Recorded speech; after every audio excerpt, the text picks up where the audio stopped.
அஸ்ஸலாமு அலைக்கும் வரஹ்மத்துல்லாஹி வபரகாத்துஹு. மனிதன் சிறுவயதிலிருந்து பள்ளிக்கூடத்திற்கு சென்று பாடங்களை படித்து கல்லூரிக்கு சென்று படிக்கின்றான். ஒருவன் கல்லூரியில் சேரும் பொழுது டாக்டராக வேண்டும் என்று நினைக்கின்றோம். மற்றொருவர் இன்ஜினியர் ஆக வேண்டும் என்று நினைக்கின்றார். மற்றொருவர் லாயராக வேண்டும் என்று நினைக்கின்றார். அப்படி நாம்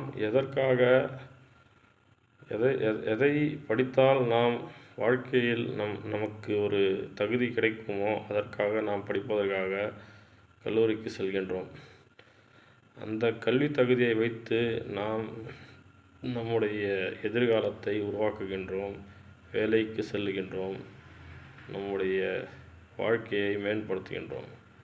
அதே போன்று ஒருவன் ஈமான் தீனை கற்றுக்கொண்டால்,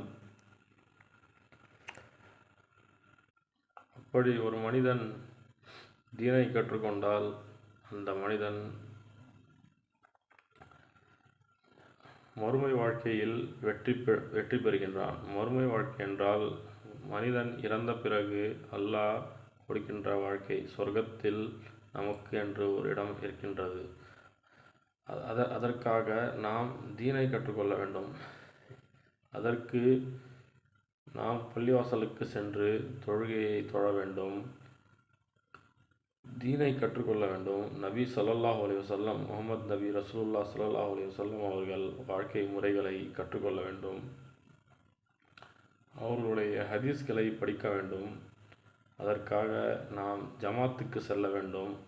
அதற்கு 3 நாள் அல்லது சில்லாவாக 40 நாளாகவோ அல்லது 6 மாதமாகவோ சென்று நாம் ஈமானை கற்றுக்கொள்ள வேண்டும். எப்படி கல்லூரிக்கு சென்று நாம் டாக்டருக்கு படிக்கின்றோமோ, இன்ஜினியருக்கு படிக்கின்றோமோ, அதே போன்றே தீனை கற்றுக்கொள்வதற்கு, இல்மை கற்றுக்கொள்வதற்கு, ஈமானை கற்றுக்கொள்வதற்கு, ஈமானுடைய இல்மை கற்றுக்கொள்வதற்கு நாம் சில்லாவிற்கு செல்ல வேண்டும். தப்லீக் ஜமாத்தில் செய்கின்ற அந்த அமல்களை நாம் சேர்ந்து செய்வதற்கு முயற்சி செய்ய வேண்டும். அப்பொழுது நம்முடைய ஈருலக வாழ்க்கையும் வெற்றிகரமாக அல்லாஹ் நமக்கு ஆக்கி அருளுகின்றான். நன்றி.